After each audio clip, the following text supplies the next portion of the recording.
we present The Private Life of Hilda Tablet, a parenthesis for radio by Henry Reed, with Mary O'Farrell as Hilda Tablet, a composeress, and Hugh Burden as Herbert Reeve, a scholar. Friendship. What a very rare and beautiful thing friendship is, after all, and how unpredictable are its beginnings. Not least, perhaps, among the joys that humanize the scholar's life are the personal relationships that spring up in, as it were, the suburbs of his work. Our relationship with Miss Hilda Tablet, the distinguished composeress, was one such. We were working at the time on our, alas, still uncompleted, critical biography of Richard Shewin, the late novelist. It came to us as something of a surprise that Shewin and Miss Tablet had actually known each other. We might indeed have remained quite ignorant of this important fact had it not been for a chance remark dropped one afternoon by the great novelist's brother, Mr. Stephen Shewin. We recall the occasion as though it were yesterday. Hilda Tablet, the name was? Hilda Tablet? Yes, the lady music writer. Oh, I had no idea you meant her. You knew about her and my brother Richard? No, I didn't even know they knew each other. Oh. Perhaps He said he wanted to marry her. He swore it. Some didn't believe him, some did. He didn't always tell lies. Not that I ever liked her. I have never forgiven her for the way in which she behaved at my brother's funeral. How was that? She was absolutely uncontrollable, Mr. Reeve. Well, of course, deep grief does lead some people to break down on these occasions, as we all know. Grief, Mr. Reeve? I noticed no manifestation of any feeling that could be called grief on her part.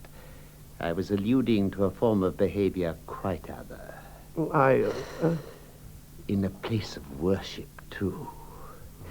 You will imagine the reluctance I have to overcome in order to mention the incident, Mr. Reeve, but the minute the funeral was over, Hilda Tablet saw fit to make a provocative and unseemly overture to me in the vestry. Oh dear. A most unsavory woman, Mr. Reeve. I am not surprised that she has remained a spinster. Yes, I knew, of course, that she was unmarried. Yes. Her daughter is said to be a very nice girl, however. Her daughter? I, of course, have no views on who the hapless girl's father is likely to have been. But Mr. Shewin, are you suggesting that your brother, Richard, is the... And what else have you been doing to further your researches, Mr. Reeve? Please let me ask one question about Miss Tablet. It is a change to meet anybody so interested in the past as you are, Mr. Reeve. It was but a few days later, after an exchange of letters, that we made our way to Miss Tablet's house in Coptic Street. With her public fame we were, as who is not, well acquainted already. We had, in fact, heard a repeat performance of her 3 fragments from Knossos only a few nights before on the ever-admirable third program, and had enjoyed it very, very much. We had long looked forward to the British premiere of her original and distinguished opera, Emily Butter.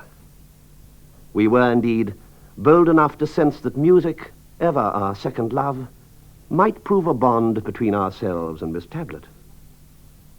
Little did we divine, however, as we rang at the door of 109 Coptic Street, how momentous this occasion was to be.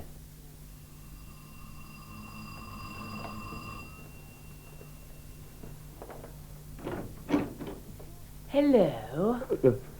Good afternoon. You Herbert Reeve? Yes? Thought you were. Come in. My mistress is expecting you. Your mistress? Old Hilda. I always call her my mistress. Makes her roar with laughter. Oh, yes. I'm Evelyn. Indeed? Old Hilda's secretary. Jolly good, too. Oh. Just going out shopping. Yes. Got to match some material. Is that someone at the door, Evelyn? Hope you'll be here when I get back. I hope so. Oh, good afternoon, sir. Good afternoon. This is the mad woman of Chaillot, Mr. Reeve. You go on with you. So you be careful. Evelyn, will you go about your business? Goodbye. I'm on my way. I'm so sorry. But one has to remember the poor lad has no father. Oh, yes, I see, yes. You'll find this house a very strange one, I'm afraid. Really? Well, just listen. They've been hard at it since 11 this morning. At it? They're rehearsing. They're rehearsing for Miss Tablett's next concert. Oh, yes. I get used to it, of course. I hardly notice it, except, of course, the quiet bits. No, I suppose not.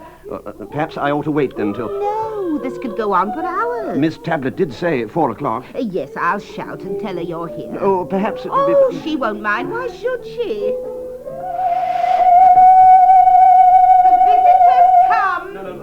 I can wait. Come in. Excuse a moment. Do sit down. She's just getting it right. Must go on for just a sec. Now. Entirely covered with skeletons. Good, lovely. And he took it for a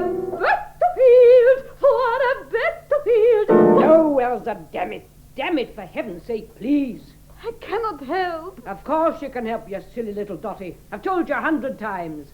Throw your voice at the note by all means, but for God's sake, remember to miss it.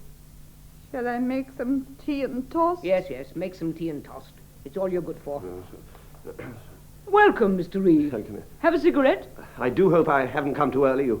You did say 4. Perfectly okay. Sorry about Elsa. Been rehearsing all afternoon. New piece of mine. Like what you heard of it? Oh, very much. Yes. You wanted to talk about Dick Shewin. Yes, if... Sure.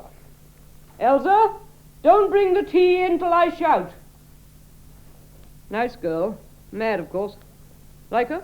Yes, I think... Oh, she's all right. Good voice, too. She's your daughter, I suppose. My what? Your daughter? Oh, that's a good one. I give you 9 marks for that. She's been taken from my niece by a few nice-minded people, but that's a new one on me. Well. I'm very sorry if I... Don't give it a thought. I'm glad you're writing a book about old Dick Shewin. I knew him for years. We were kids together in the country, as I expect you know. No, I didn't know that. Oh, yes, he was always coming over to Tutting. Tutting? My people's place in Mulsted. You know all about him and me, of course. Not... Well, I mean, you know what he did with me. I'm Madeline, in the head and the heart. I didn't know. No, Miss Tablet. Oh, I never minded. I didn't really give him the push as hard as all that, of course. Still, he did come rather a smacker over it, poor devil. Poor old Dick. Good book, I thought. Oh, very. Listen, Mr. Beat. I'll tell you something about Dick Shewin I've never told anybody. Richard Shewin is the only man, alive or dead, who can ever have been said to have interfered with my basic tone roll. Look, Mr. Beat, can you turn over? Turn over? Music. There's a piece of mine I always associate with old Dick Shewin. I'll play it for you, so help me. Here it is. Damn it, I'll play it. I expect you'll find my writing a bit hard to follow, but just turn the page over every time I shout out, now, will you? Certainly, yes. Good. Ready? Yes. Right.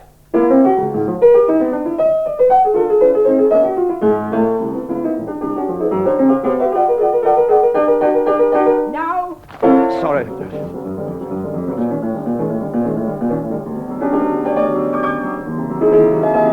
Now. Sorry. Now. Sorry.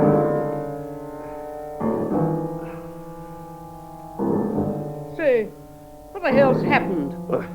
I'm so sorry. Have I... You turned over 2 pages at once, old cock. We're slap in the middle of the slow movement.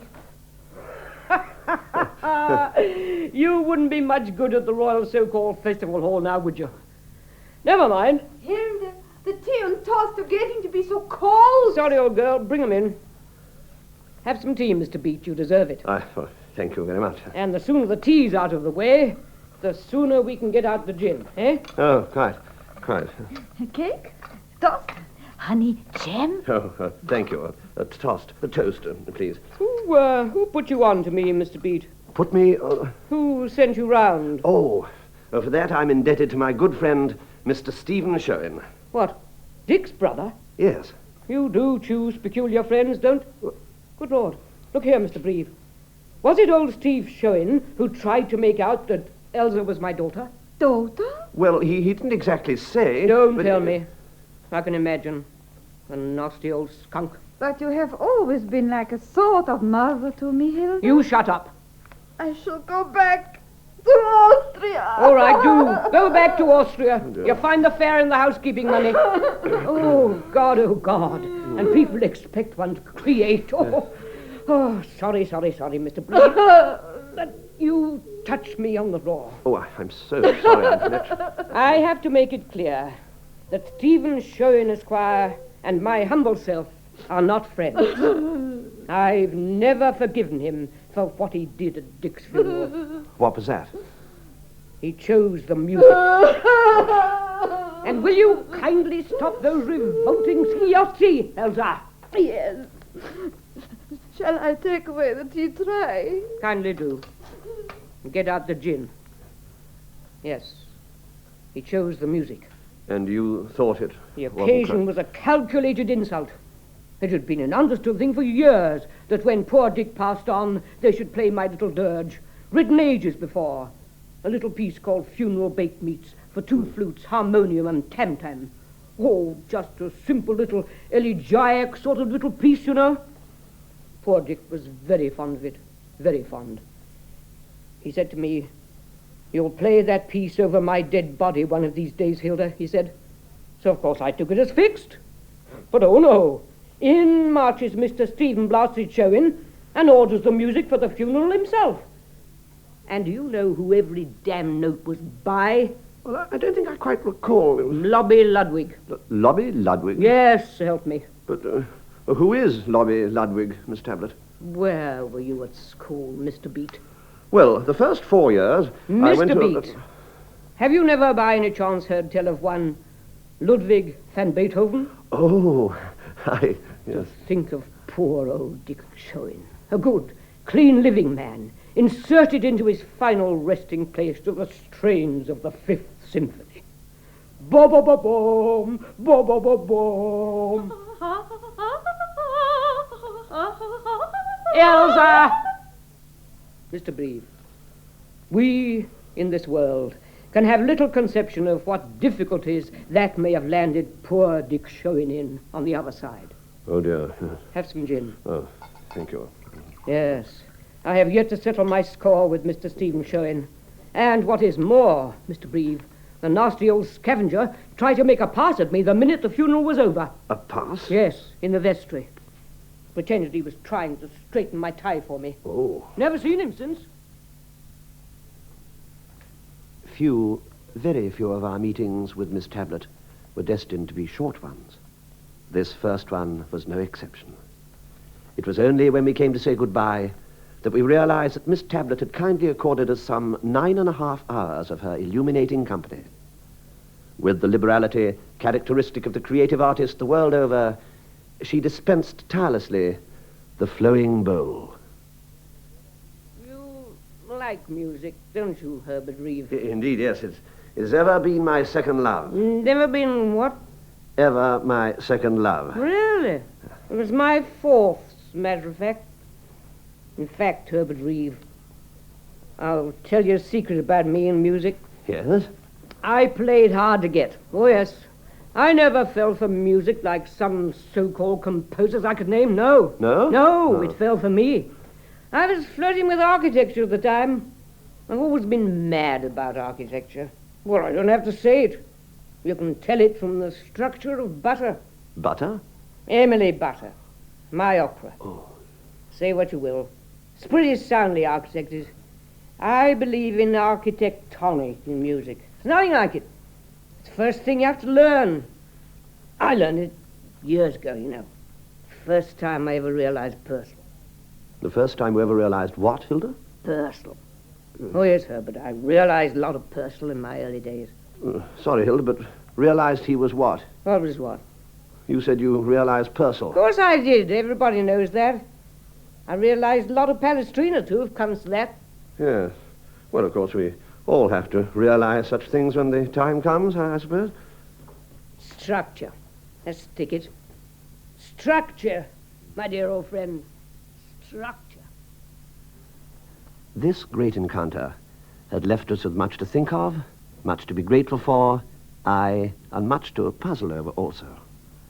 For it was clearly not, as yet, quite possible completely to reconcile Miss Tablett's views about the girl Elsa with those of Mr. Stephen Shewin. Still, the days to come might solve that problem. Miss Tablett, with the easygoing generosity of the creative artists the world over, had invited us to call again. That was indeed our firm intention, but in the event, we did not have to make this intrusion ourselves. A very short time after, early one morning, we were engaged in sorting our data when the telephone rang.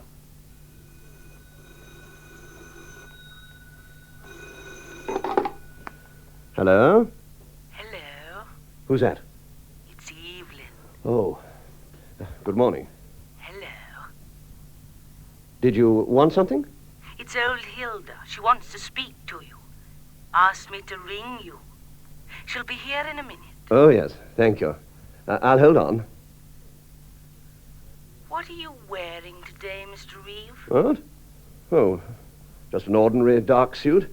Jolly pretty, I bet. Well... I've got my blue jeans on. Hello, is that you, Bertie? Goodbye. Goodbye. This is Herbert Reeve speaking. That's right, this is Hilda here. Oh, good morning. How are you? Okay, Tar.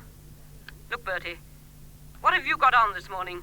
Oh, just an ordinary dark suit. Oh, don't ask about Bertie. What are you doing at the moment? Well, I'm sorting my data. Doing what? Arranging my information. Well, look, old boy, I need your help pretty drastically.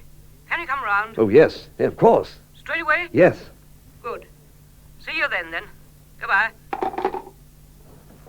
Needless to say, we hastened round to Coptic Street as quickly as a taxi could take us.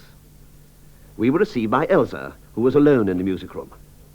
A little treacherously, perhaps, we seized the moment to try to bring the conversation round to... Yes, it is very nice weather this morning. But you do not always have such nice weather in England, I find. In Vienna, I suppose you often return to Vienna, Miss Strauss? Not so often as I try to. I expect you have your relations in Vienna. And very good calves liver also. Bertie, is that you, Bertie? Yes, it's I. Come on in. Where is Hilda? She's taking her bath. Oh, well, I'll wait here, shall I? Till she... Bertie! Yes, well... This is the way, please. But wouldn't it be better if I... Come in, Bertie. Excuse the old bod. Don't mind, do you? C'est son façon chez nous. Do sit down. Thank you. No, not on that. Unless, of course, you preferred it. There's a stool just there. Oh. Good morning, Hilda. Good morning. Now look. I want your help desperately. Have you ever heard of a couple of chaps called Faber and Faber? Oh, of course, I... Good, right. Well, they're after my life. After your life, Hilda? Good God. Well, don't be so ruddy surprised, old boy. Damn it. Several publishers have asked for it. It's been quite an interesting life. Oh, I see you. You mean they... Exactly. Well, of course, as you can well imagine, the written word is not my medium. The money means nothing to me. I've got plenty. Sorry, boss, but I have. Now, I'm going to ask you, Bertie, as an old pal, to let me put myself entirely in your hands. Huh?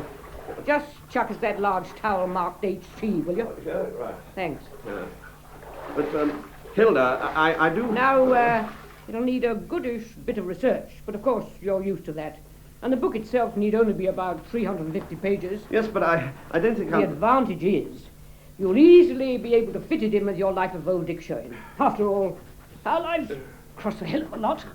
Kids together in the country, intimate pals in later life and all that sort of collioni. I should say you make a damn good job of it. Hilda, I'm sure that... It won't take long. Mustn't, in fact. They want it for when my opera Emily Butter goes on at Covent Garden, and that's next autumn. But, my dear Hilda, I assure you it's not at all the sort of thing I should be good at. I know that. Now, Herbert, no false modesty, please. It's not. I hate that. Mind you, I don't want to rush you into anything, but, Bertie, just provisionally, I want to ask you not to say no straight off. I can't bear being snubbed. Well, I... You won't, will you, Bertie? Won't what? Won't just snub me. No, Hilda, no, of course not. Thank you, Bertie. I like you for saying that. Now, will you, whatever happens, just open the airing cupboard and reach me out a nice clean shirt? And then go into the music room, and Elsa will pour you out a nice large whiskey and soda. Yes, I could do that. Thank you. And Evelyn will show you my diaries. He has them ready. They should prove invaluable to you. Elsa!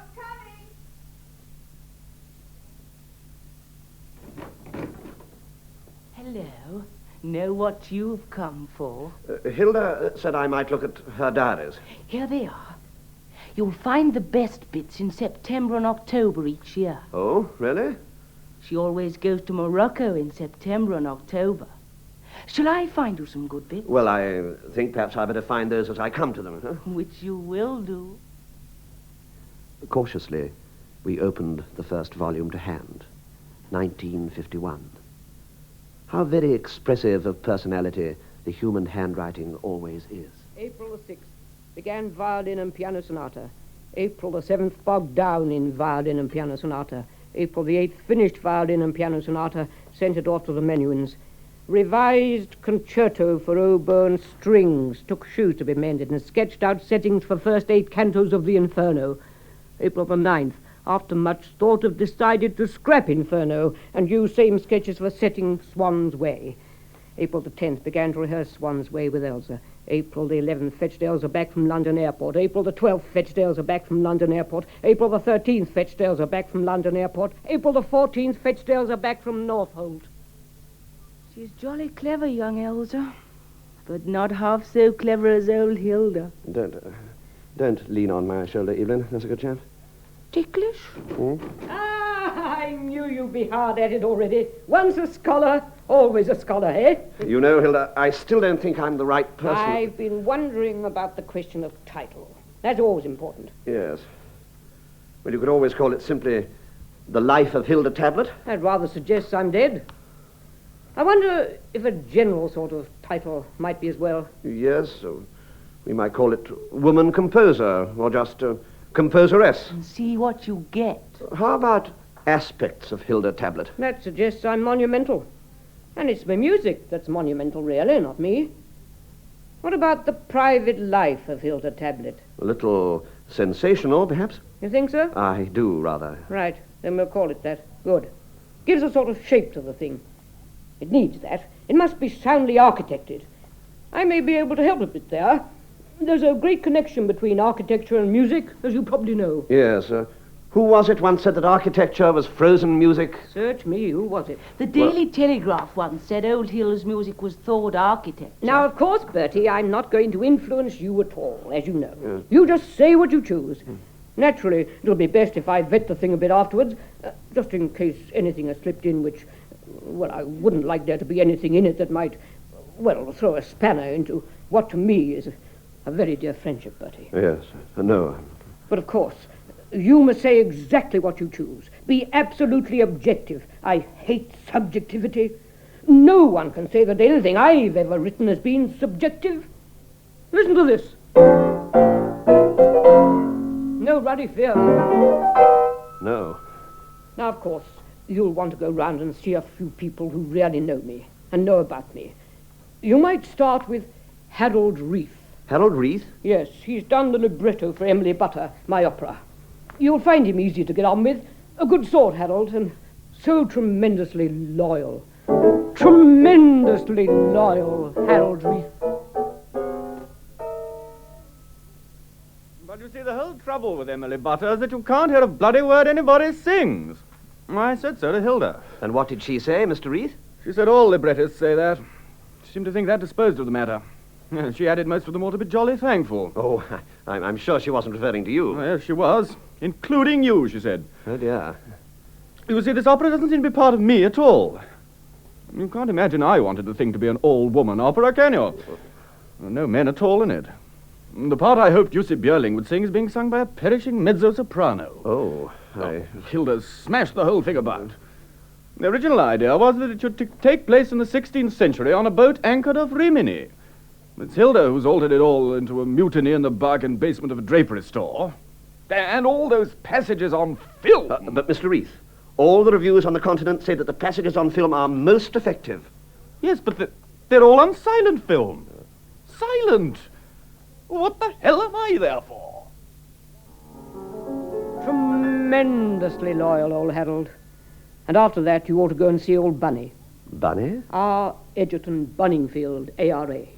He painted a damn good portrait of me in 1943. Yes, the picture has been much admired. It was meant to be one of a series of great women of the time.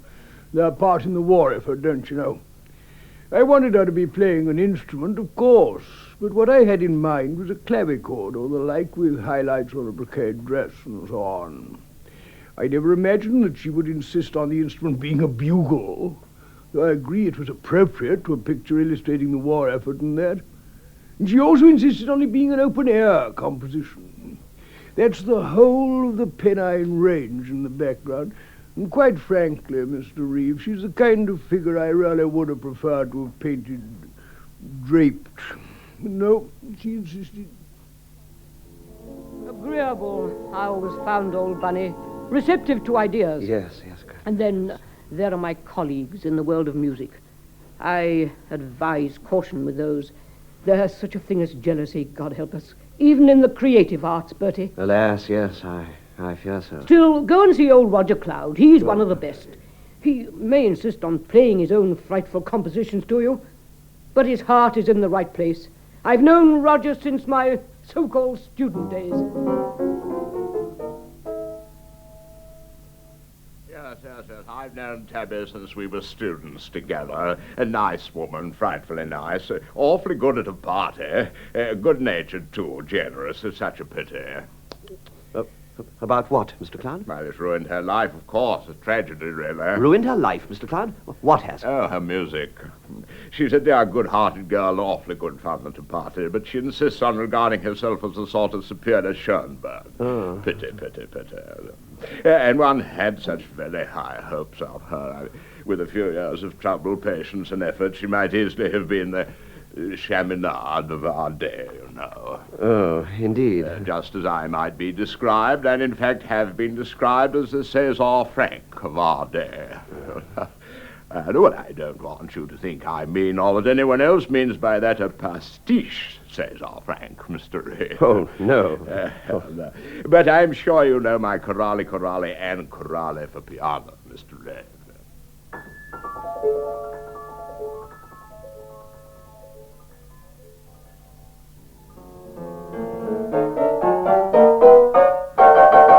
He's grade A, is old Roger Cloud. As a chap, I mean.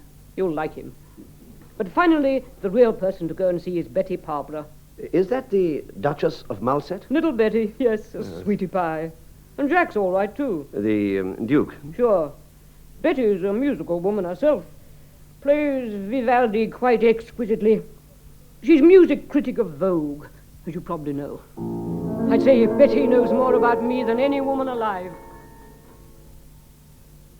Yes. I've known Hilda well for a good 10 years, haven't I, Jack, dear? Easily, my dear. And yet, you know, Mr. Reeve, I've never known her at all. Oh. One never really knows a genius. I think my wife makes rather a good point there. But I rather hoped.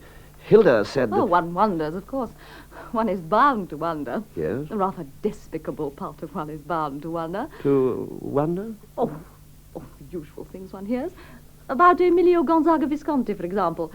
Did he really kill the Princesse de Puy-Schlamberger on Hilda's account? And so on. Oh, and all that talk about Hilda and the Sheikh in Marrakesh.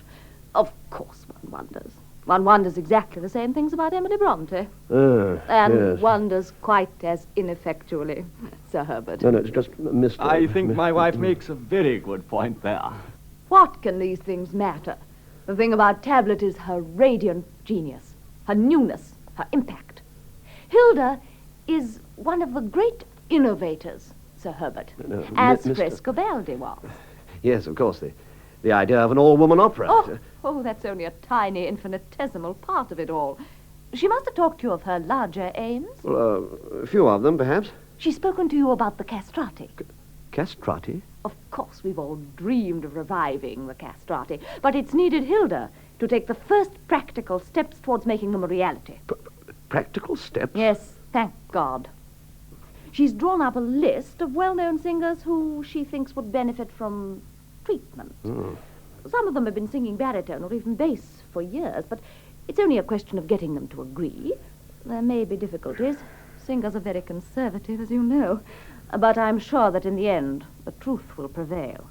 Yes, one hopes so. But what are ideas compared with the music itself?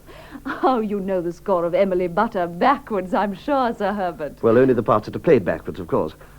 Emily Butter embraces the whole of music.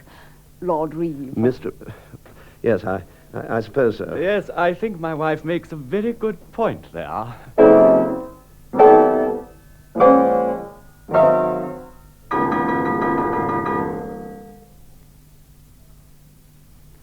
Somehow, it had not been easy or convenient, one is so reticent, to divulge to Mr. Stephen Shewin that we had for a time set aside our biography of his brother for a more transient task. He had accompanied us to Mulset on a most profitable and engaging visit to the family of his other brother, the late Edward Shewin. We had returned, and still the private life of Miss Tablet was unmentioned. It might indeed have remained unmentioned had it not been for a question put to us by Mrs. Stephen Shewin on the first occasion we partook of afternoon tea together after our return to London. And how are you getting on with your book about poor Richard, Mr. Reeve? Well, I do a little from time to time, of course. So kind of you. No, Pussy? Only a little, Mr. Reeve. I was under the impression it was a morbid obsession with you. Oh, not quite that. Oh, indeed. And a bright pussy never has morbid obsessions, does a pussy?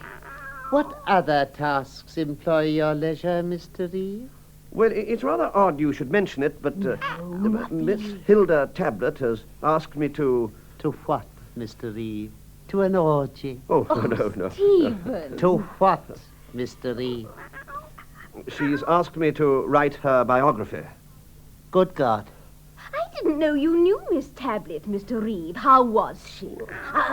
Muffy mustn't put the paw in Mr. Reeve's teacup. Master Muffy. How has this eventuated, Mr. Reeve? Muffy must sit quite quiet on Mummy's lap, mustn't she? Meow, pussy. Insofar as I can make myself heard, Mr. Reeve, I asked how this has come about. She invited me, Mr. Shewin. And you accepted? In a sense, yes. Well. The sordid seems to have a peculiar fascination for you, Mr. Reeve. Oh, Stephen, dear. Aren't we being just a wee bit intolerant? No, get down. Muffy! You'll have to go outside if you jump up again. No, Muffy wouldn't like that, would a Muffy? Then I suppose you are seeing a good deal of Miss Tablet, Mr. Reeve. Oh, well... Tell me of her. It must be a peculiar household. I suppose, in a sense, the woman's devotion to her offspring must be admired. Stephen! Really, I have no wish to contradict you, Mr. Shewin, but... I'm quite used to being contradicted, Mr. Reeve. You were saying? Pussy was saying. You were saying, Mr. Reeve? Well, I hope you haven't been listening to malicious gossip about my brother Richard, Mr. Reeve. Wicked as his life was. Stephen. Wicked as his life was, one must always aim at accuracy. And my brother was often the target for much cruel gossip. But he laid himself open to it, none will deny, but there is moderation in all things. That he was the father of the boy Evelyn, I, for one, have never believed. Evelyn? I have never believed it, Mr. Reeve. Whatever you may say, you will never persuade me of it. Have you ever been to Finland, Mr. Reeve? No, never. Mr. Shewin, I never for a moment entertained even the idea that Richard Shewin was Evelyn's father. You relieve my mind, Mr. Reeve. Or that Hilda Tablet was Evelyn's Ah. The idea seems to me unthinkable.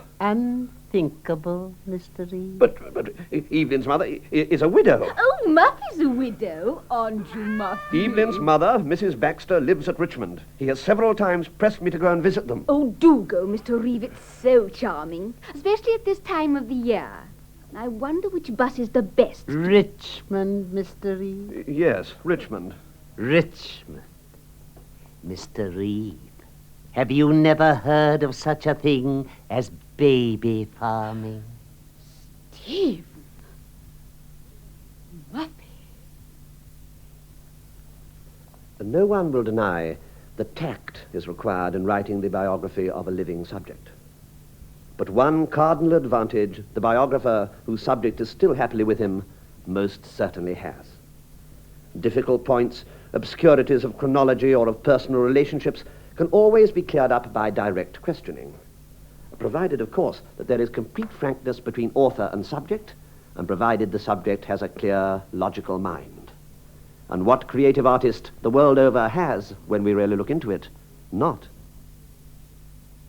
Where are the kids? Evelyn and Elsa, in the next room, I think. Good. Look, Herbert, I'm not a girl who's easily offended. And if it was simply myself, I wouldn't give a damn. A damn? I know it's easy to philander. I never do myself, as it happens, but then the creative artist never does. And I do know, of course, Bertie, that you're a very complicated sort of person. Oh, Hilda, I really don't think so. And tremendously clever. I say that without hesitation. No, But look, old cock, will you answer me a straight question? Well, of course, Hilda, if I can. Well, then. Look, Bertie, which of them is it you're after? After? Yes. Which? Which of what?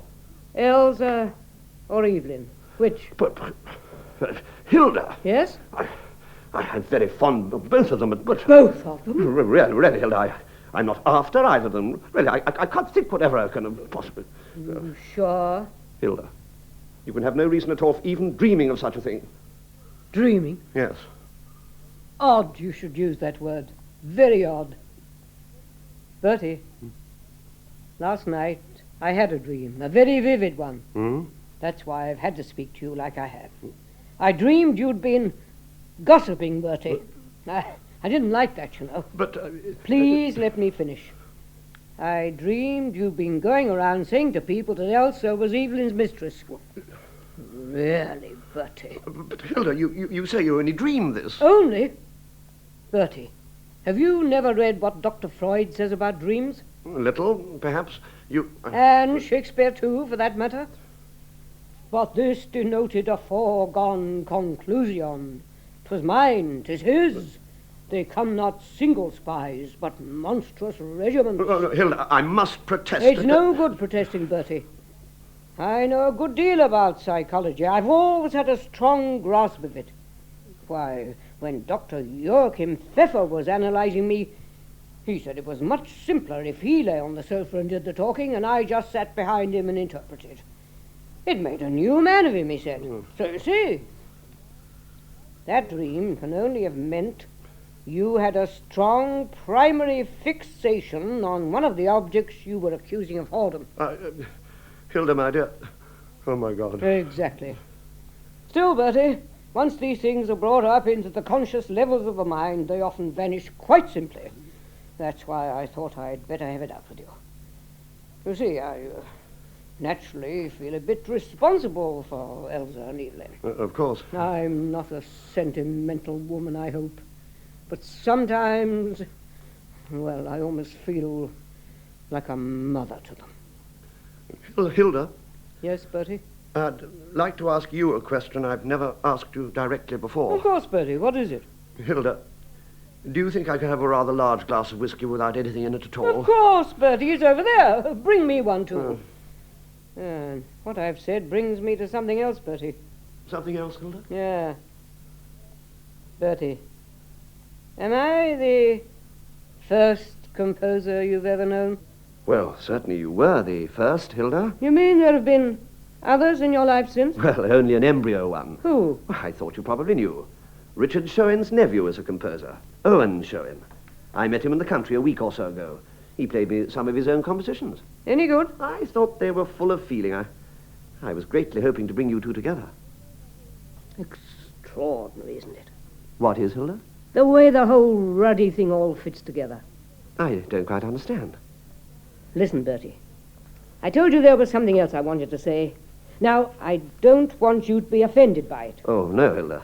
What I feel I must say is this. It's jolly kind of you to have offered to write this book about me, and I appreciate it very greatly. Thank you, Hilda. But please don't mind my saying this. I really don't think that the complex problems of a mature woman's mind are quite exactly your ticket.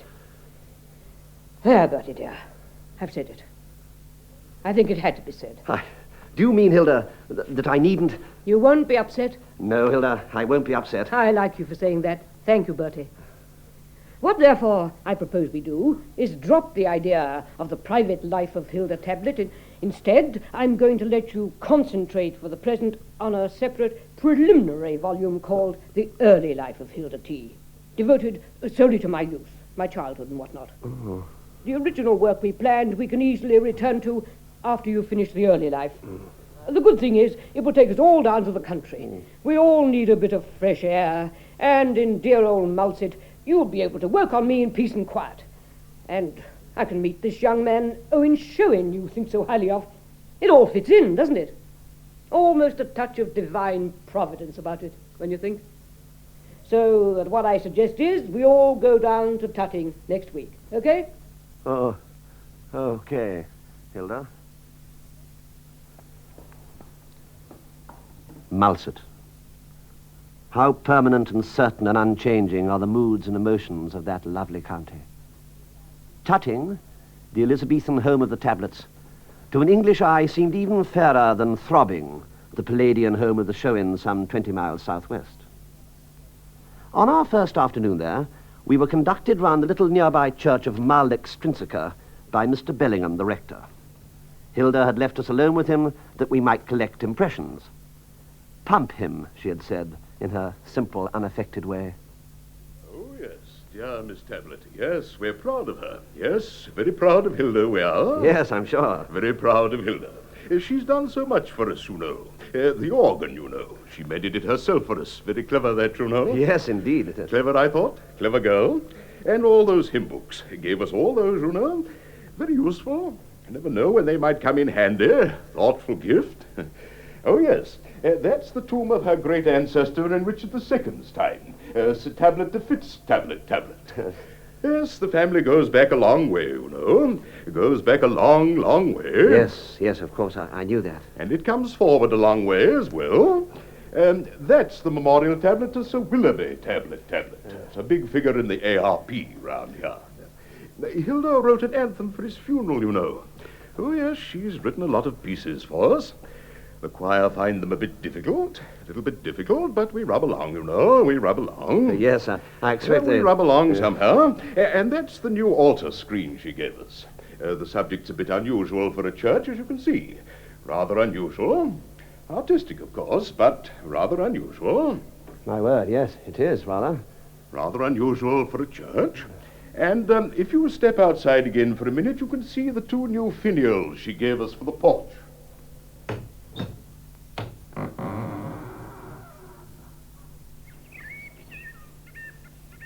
There they are. Very generous Hilda, devoted to good works. Yes. There they are, the finials, you know. Finials, fine finials. There seems to be only one of them. Oh, the other's there, lying there next to the tomb of Sir Howard Tablet. It fell off, you know, quite soon after they were put up. Of course, the rain has washed the blood off by now. The blood? Oh, yes, right off. Washed it right off. It fell on Mrs. Midgley. Did it hurt her? Oh, I think so, yes. Yes, I think it hurt her. I think it did. Will it be put back? Of course, Mrs. Midgley might be a little vexed, though it was rather unkind of her to suggest that Hilda actually pushed it onto her. I don't think there was anything of that, you know. You see, there'd hardly be room for Hilda up there, would there? Well, I suppose there might be. Oh, I'm sure Hilda would never... No, I don't think she would either. Not really, no. She's so fond of the old church, you know. She's promised us her feet. Her feet? Yes, it's my wife's idea. Look, I don't quite understand. Promised you her feet? Oh, yes, she used to play the organ here when she was a girl, you know. Quite famous as an organist she was, locally. But She was very good on the pedals, they say. Diddle, diddle, diddle, you know, up and down. And my wife thought we might one day perhaps have Hilda's feet in a casket. You mean after? Oh, yes, after, of course. Oh, yes. It would be quite simple, my wife says. Good sharp knife, good clean cut. It was very good of Hilda to agree, we thought, very good. Embalmed, we thought. Embalming would be a good idea. But it was the fragments of Hilda's past, rather than those of her future, that concerned us at the moment. And I suppose, Mr. Cobb, that you will remember Hilda as quite a small girl. Do? I said, I suppose you will remember Hilda when she was quite a small girl. Be? I said, I suppose you will remember Miss Hilda when she... Miss Hilda. They were rare Shetland shell, and remember when Miss Hilda would do for by in the evening be magna. You mean she... Aye. You mean that when she was a girl... Aye. Aye, 'twere. I'm afraid I didn't quite catch it. For do you see, sir? As 'twas real proper lolloping is where to do. When some of the girt primal short horners skip up in Mulberry Magna in the springtime, for we hit again. And as didn't allers know what to do being here, see, sir. No, not quite, perhaps. Aye, and biting we it too. The key. You... Proper bucking and batting. Vatten? No, twadding. I wonder if you In could... the straight to mizzling, putting me parrots. I had no time for the badging in, and us couldn't try for the battle, see, and 'twasn't no some use neither for Gert nor Smallby to try doing. And Farmer he tried doing, and his brother-in-law he tried doing. Oh, Mr. Perkins be the parsonage, he wouldn't try doing, for he did say 'twere against the religion. But 'twasn't no some use, there were only one of us could do it. And daze me if it weren't little Missy. For he must understand, sir, as Miss Hilda was always a bit of a tomboy. How permanent, as we have said, how certain and unchanging seemed the emotions and moods of the place. On our first evening, as we sat at dinner with the Tablet family portraits looking down upon us, approvingly, as one liked to think, the six of us, Sir Eric and Lady Tablet, Hilda, Elsa, Evelyn, and ourself, seemed part of some richer, older, finer, more excellently rooted and permanent part of our national life. It was an occasion when all that is said seems of the best and finest. That, Mr. Reeve, is the faith I was brought up in. It is the faith I shall die in. I believe it to be the only faith.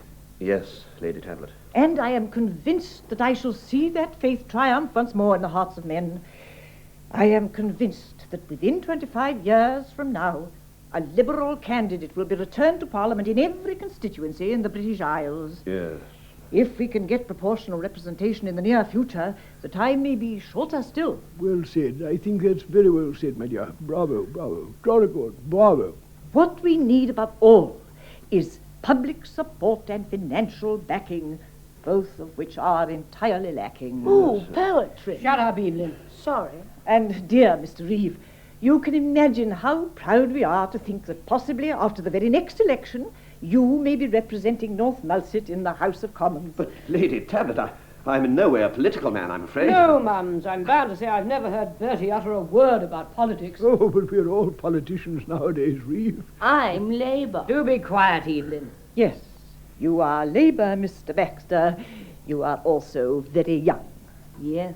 When you are older, you will not be Labour. No.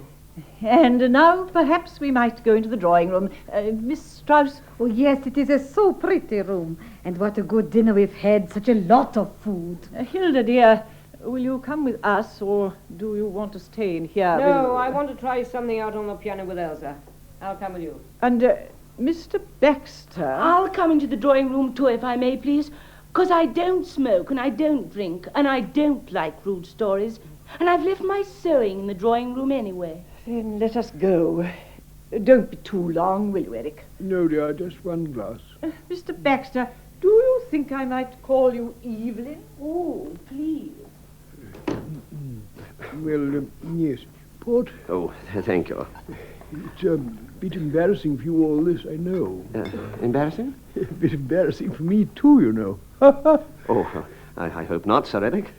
Well, it doesn't often happen after all, does it? Cigar? Thank you. And I'm very glad about it all, you know, Reeve. Glad? I don't mind telling you we were getting a bit worried at the thought of poor old Hilda being left on the shelf. The shelf? Well, I mean, that was what it was getting to look like, you know. Of course, it took her a damn long while to get over that swine Richard Shewin. Swine, Sir Eric? Oh, a rotter, pure and simple. You've heard of Richard Shewin, haven't you? Oh, yes. Well, of course, the blackguard simply ditched the poor gal. I'd like to have thrashed him. Still, the best thing was to let Hilda get over it. Very young, of course. Has she mentioned it to you? Yes, after a fashion. Yes, well, I'm glad. She might easily not have. She's shy, you know. Hilda is very shy. A shy gal. Still, there it is. I'm very glad. Yes. I should like to shake you very sincerely by the hand. Oh, yes, of course, sir, if you want. Let me say that I hope that you and Hilda will both be very happy. Happy, Sir Eric?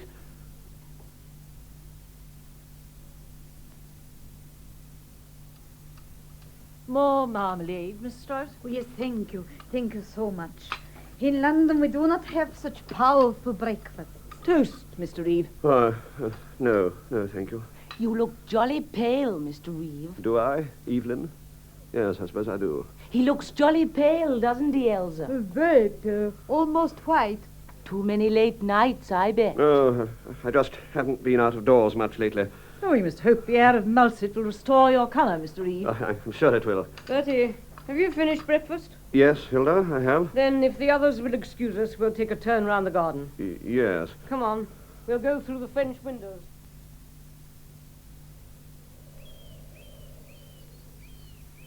Wonderful view from here, isn't it? A fine prospect. Not bad. Look, Herbert, I've got to talk to you.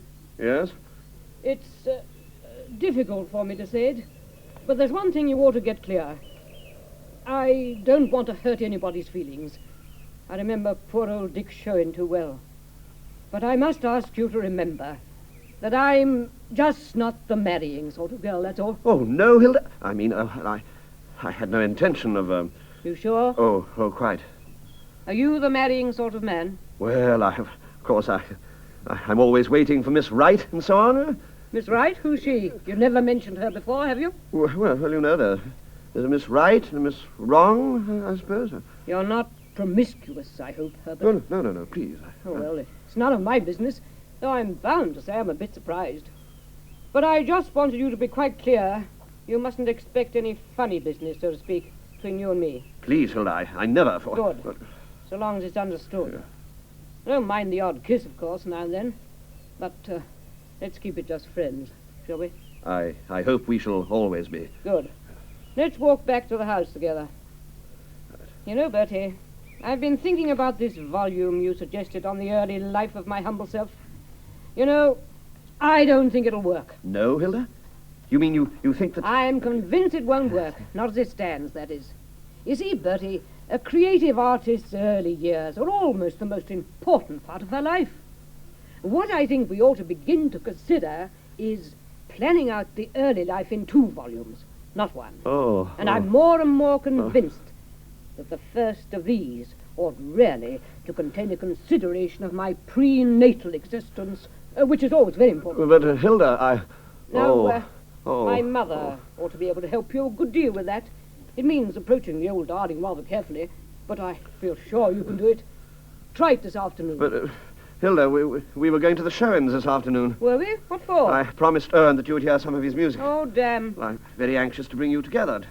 2 generations of composers. I thought it might be very interesting. What? 2 generations, I thought. Odd you should say that. Why, Hilda? Did you say anything, Hilda? No, I was just thinking. I'll tell you later. Yes, yes, of course we'll go. Get Evelyn to ring 'em up and say we'll be there for tea. Only we must shoot off straight after, don't forget. We must be at Perivale by 8. Perivale, Hilda? What is Perivale? My dear Bertie, I sometimes wonder if your memory is fading. Why do you suppose I'm wearing this appalling tie? Well, I don't know, Hilda. It's me old school tie. I told you weeks ago I promised to go and address the senior girls this evening after supper. You'll find it pretty helpful, too, seeing the old school. It'll help with the atmosphere for Volume 2. Pity we have to go to the showings first. Still, that may come in useful, too, you know. Never know.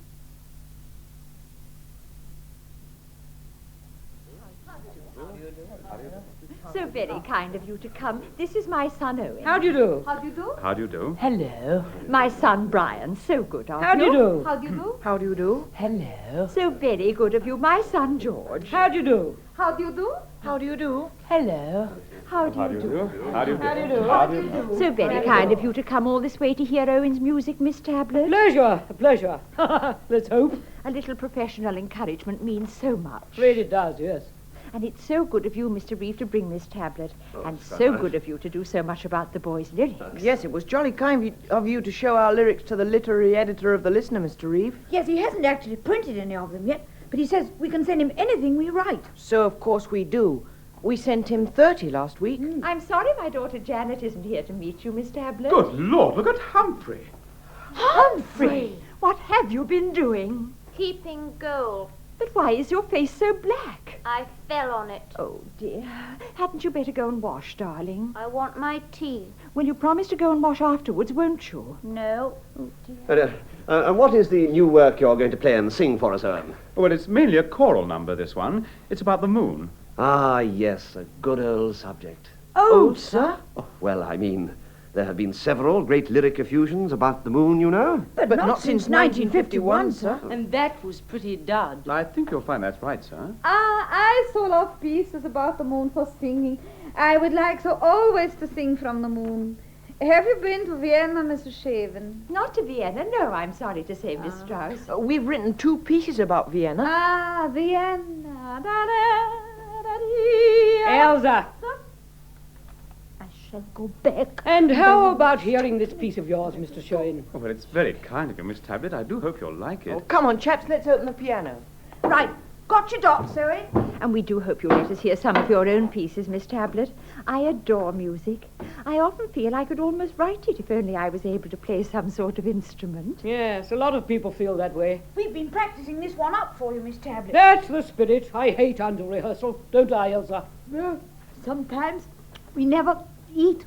And Humphrey, darling, you will keep quite quiet, won't you? Some of the time. Moonlight over Naples, moonlight all over that lovely bay. Quiet the noise of traffic, vanish the lovely day. But moonlight stealing everywhere, my dear, and trying to steal away. God bless my soul. Oh, moon, don't go. Oh, moon, just stay in place. Oh, moon, go slow. Don't slip off this beautiful face before me. Just for a time, please linger here. Just for a time, don't disappear. Oh, moon, just stay. Oh, moon, don't. Oh, moon, don't. Don't, moon. No, don't. Don't go away like that. Don't.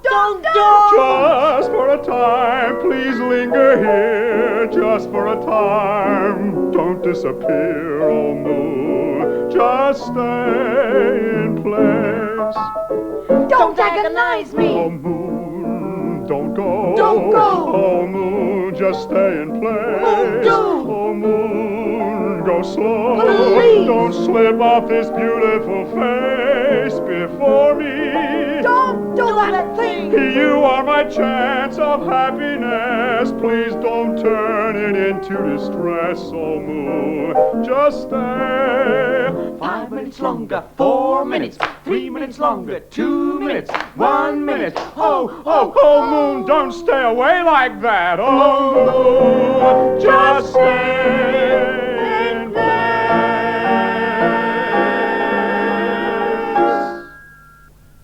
How does it go on? well, actually, that's the end. Humphrey, darling, whatever is the matter? No, Humphrey, dear. darling, don't. It didn't mean anything. Oh, I say, Mother. Humphrey's so sensitive, you know. Clearly. Oh, cheer up, old cock. Give him a piece of cake, why not? I know just how he feels. Well, it's a really frightfully interesting piece of music. One thing puzzled me. What exactly was he up to? The chap who's supposed to sing it, I mean. Well, it's meant to be a sort of picture of a romantic sort of thing. Well, about... Love. What? Love. Oh, dear. Oh, yes. I see. With a lady. Yes, that's the sort of thing. Or, of course, with a gentleman, if the lady sings it. Ah, yes. I would love to sing it. I would like to take a copy away with me. Oh, I say, that is nice of you, Miss Strauss. Oh, shall we do it again? You could join in, Miss Strauss. No, dear, please, not that one again, with Humphrey feeling so sensitive. And we ought to ask Miss Tablet. Oh, yes, please, Miss Tablet. I do hope you'll oblige us with one of your own numbers. Please, please, go on. Well, yes, why not? Elsa. One moment. And you'll try to be very controlled, won't you, Humphrey? Yes. Shh, everybody. We'll give him De Duce Mena Salana, Elsa, shall we? Yes. Perhaps I'd better explain that our own little number is also about the moon. The words are in Greek. They were written centuries ago by a great woman whose name I won't bother you with. As if we didn't know. The words mean, very briefly, the moon has set, so have the Pleiades. It is midnight later, in fact. I'm off to bed by myself. Elsa, please put that bun down. It is not a bun. It is a cake. I don't care what it is. Put it down. And to think I was born free. My husband was British consul in Athens for a time.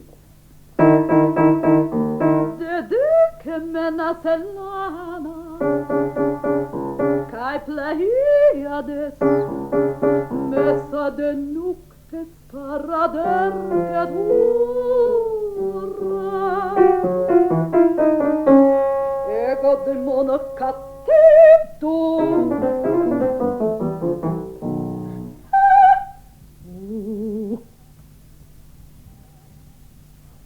Well, that's it. Humphrey. Humphrey, what is it? Humphrey. Humphrey. Oh, dear, I'm so sorry. He's so highly strung, you know. Humphrey, dear.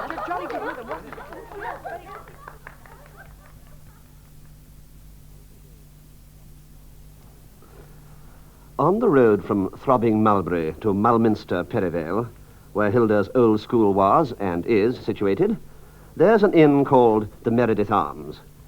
Defoe is said to have stayed there on his tour of the West Country. What he thought of it is not recorded, but to us, it will always have special memories. It was here that we paused for supper on our way to the school. You're not drinking, Bertie.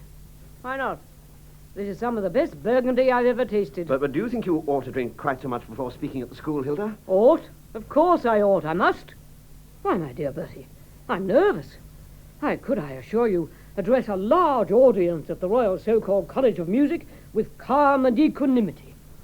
The thought of talking to me dear old school reduces me to a jelly. Let's order another bottle. Well, Hilda, if you insist... It's all very well for you, Herbert Reeve. You can be calm. You can be confident. You can relax there, knowing you've won. Won? Yes. I give in, Bertie. Give in over what, Hilda? Very moved I was this afternoon, Bertie. Very moved. It was exactly what you'd said. The two generations made me feel quite old. Still, I saw why you took me there. In the end, I saw what you had in mind. In mind? What a brilliant conception.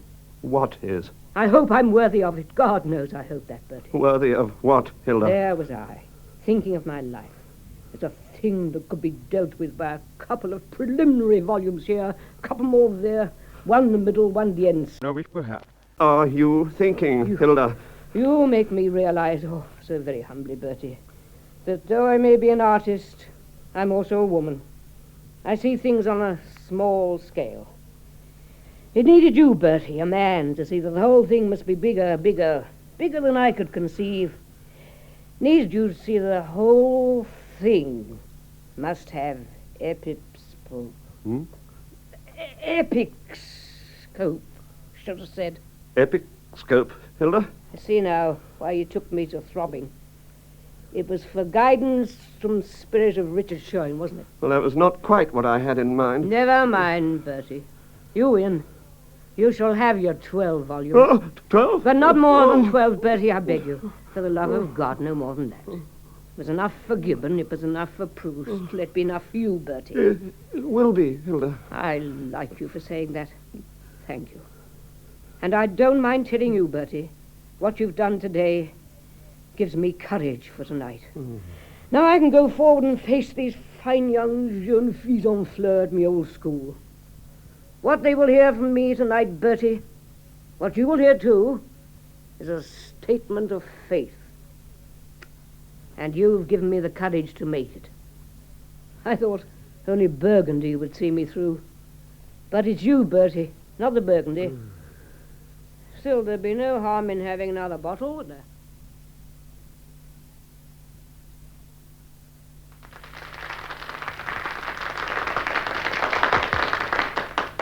Girls, this is a very special occasion this evening, and it is not my intention to occupy your time for very long. You see quite enough of me during the daytime. I bet they do. This evening it is Miss Tablet who claims our attention. And Miss Tablet is that rare thing, a creative artist. Now, the works of a creative artist are not always easy for their first audiences to understand. Yes, they are. But if those audiences are intelligent and sincere and anxious to learn, Which they never are. they will regard it as their bounden duty No, they won't. to listen to everything, whatever it may sound like to begin with, in a spirit of fair play. I know. It is for this reason that I have asked Miss Tablet kindly to cast her talk to us this evening in the form of a little illustrated lecture recital, centering upon her own work. Oh, dear. And I feel sure that Miss Tablet, who knows how proud we all are to have her with us this evening, will let us down lightly. Miss Tablet.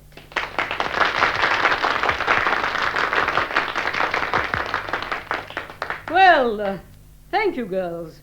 And thank you, Miss Welbeck, especially for that last rather mysterious remark. Well, girls, as Miss Welbeck has said, I propose to cast my remarks this evening in the form of a little, what was it you called it? A little illustrated lecture recital. Yes, I see. So be it. Well, girls, it's very kind of you all to roll up and listen to it, whatever it is. Jolly kind. And just what I'd have expected from dear old Berryvale, the only school from which I was never expelled. I had been removed, not ungladly, from some 5 or 6 similar establishments before I got suited up here.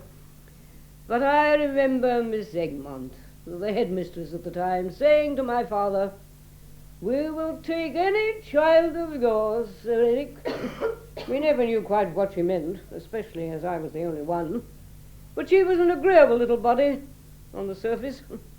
And certainly you don't see headmistresses like her these days. Yeah. Was that Jane Williams? Yes, Miss Welbeck. I'm sorry, Miss Welbeck. Thank you. Well, so much for Miss Egmont. And the very thought of that dear, good woman reminds me that here I am, years later, on the very brink of delivering to you a little... what was it again? A little illustrated lecture recital. Yes, that was it. Now, girls, let us face one fact. All of us. We are, all of us, you, me, Miss Welbeck, the late Miss Egmont, and myself, all of the same sex, with all that that implies. And all of us, some of us dimly, some of us obscurely, some of us hesitantly, maybe, and some of us even dimly, must all of us, in whatever way, obscurely in some cases, dimly, hesitantly, or dimly in others, fully realize, girls, our own inner, intrinsic, intimate, ineluctable fragility. Jane Williams. Thank you, Jane Williams. And when I say fragility, I mean not what you, perhaps, or you, or that girl there, or, even the one next to her may mean by fragility. I mean, and I think it must be abundantly clear by now what I mean, that we are, all of us, just as God made us. And by all of us, I mean, of course, most of us. And I think I can best illustrate this point in what, after all, is only what was it? A little illustrated lecture recital. You heard that, girls. By taking the case of one of my own early works, my Opus 70. A large number for an early work, some of you may reasonably opine, but I must make it clear that while some of my opuses have no number, because I've never got around to numbering the blighters, some of the actual opus numbers have, on the other hand, little or no music attached to them at all. A passing habit of mine, much plagiarized by dear old Anton Webern, who was, I'm bound to say, frightfully good fun at a party. I shall return to this point later. Now, the opening of my Opus 70 runs as follows. You don't mind if I just have a use of your piano, do you? Oh, please, Miss Tablet, it's there for you. What make is it? A Gluckheimer. Oh, yes, it always was, I remember. Well, girls, this is the opening of the little number I referred to.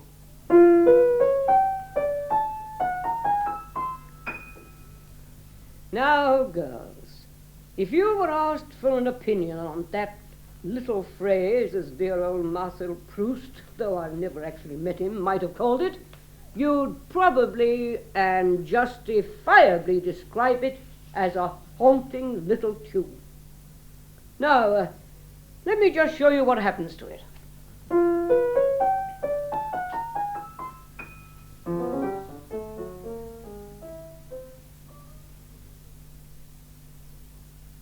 We shall always recall, and never without emotion, the faces of Hilda's eager young audience that night in the gymnasium of her old school, the crash bar, as Hilda herself so affectionately referred to that large, old, lofty apartment so splendidly equipped.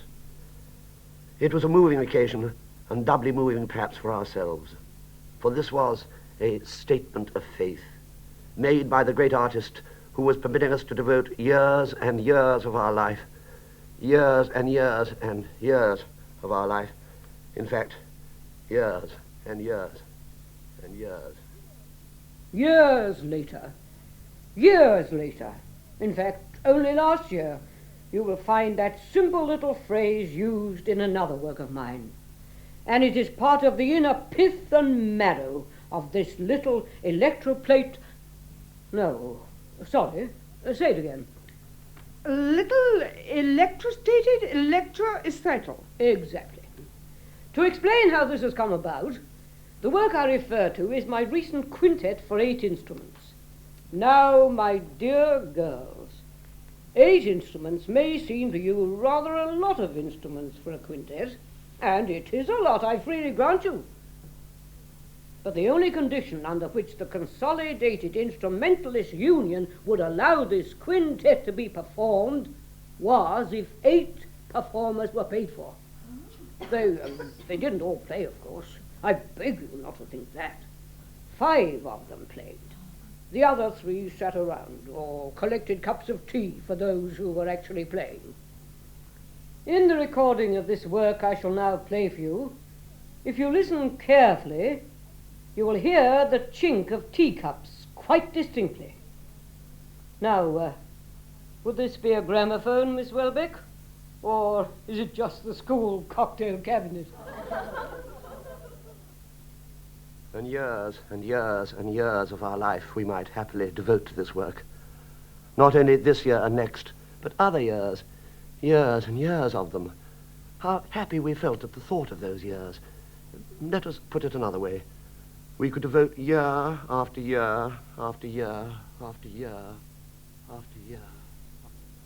And before I conclude this little thing that Miss Welbeck keeps on about, there's one most significant episode in my own life I'd like to tell you about. It's this. In 1947, they asked me to go to Russia. What's that? Did I say something? I think Miss Tablet would prefer us to reserve our applause to the end of her lecture recital. No, I don't mind. Let him go on by all means. Ah, Miss Welbeck, you killed something there. Never mind. Well, Russia, I was saying. I went there. And girls, it was an experience that spoke volumes to me. Girls, it spoke volumes. Volume 1, Volume 2, Volume 3, Volume 4, Volume 5, Volume 6, Volume 7, Volume 8, Volume 9, Volume 10, Volume 11, Volume 12. And it showed me as plain as Miss Welbeck here that you can compose your so-called great, soaring, heart-easing melodies, and the weekend journals will be taking a mickey out of them before the last note dies away. But not even the music critics of the Observer and the Sunday Times, and that new one they have as well now, can really muster the confidence to try and sit on a girl's basic tone row. Or at any rate, not all three at once. I want you girls, when you go from here tonight, to think over that point very carefully. Yes, well, that's all for now, Tar. Thank you, girls, and thank you, Miss Welbeck, for so kindly listening to my... No, Miss Welbeck, I can manage, thank you. My little illustrated lecture recital.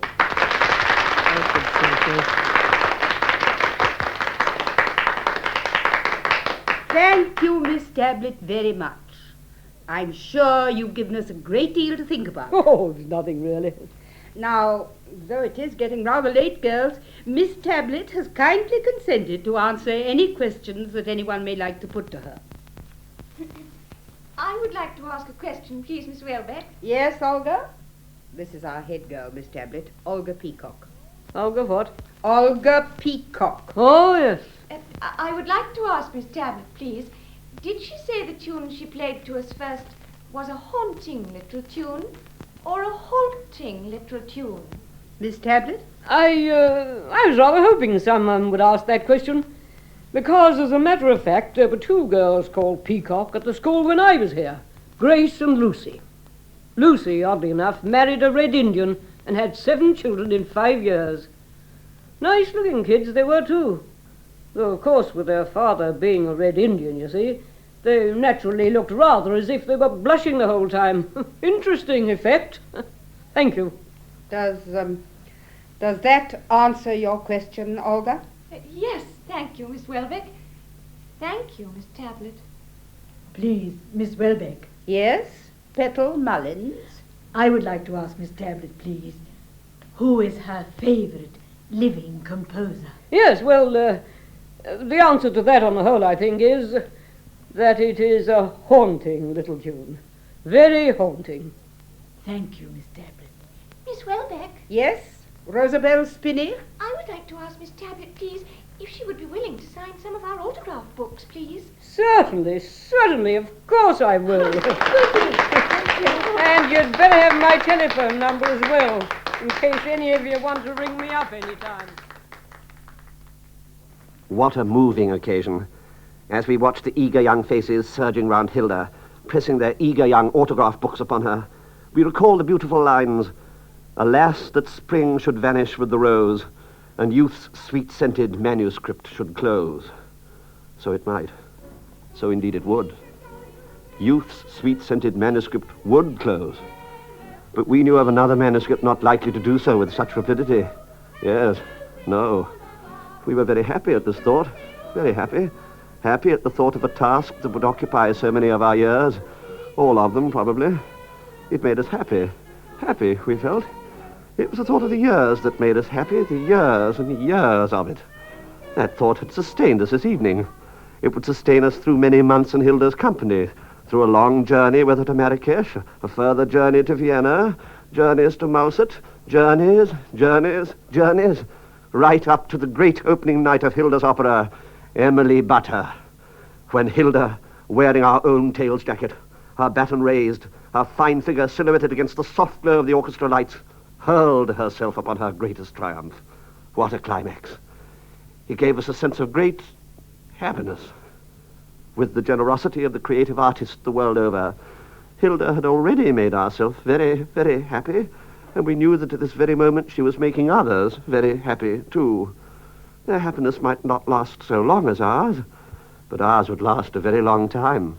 For us, there would be years, and years, and years of happiness. Yes, indeed.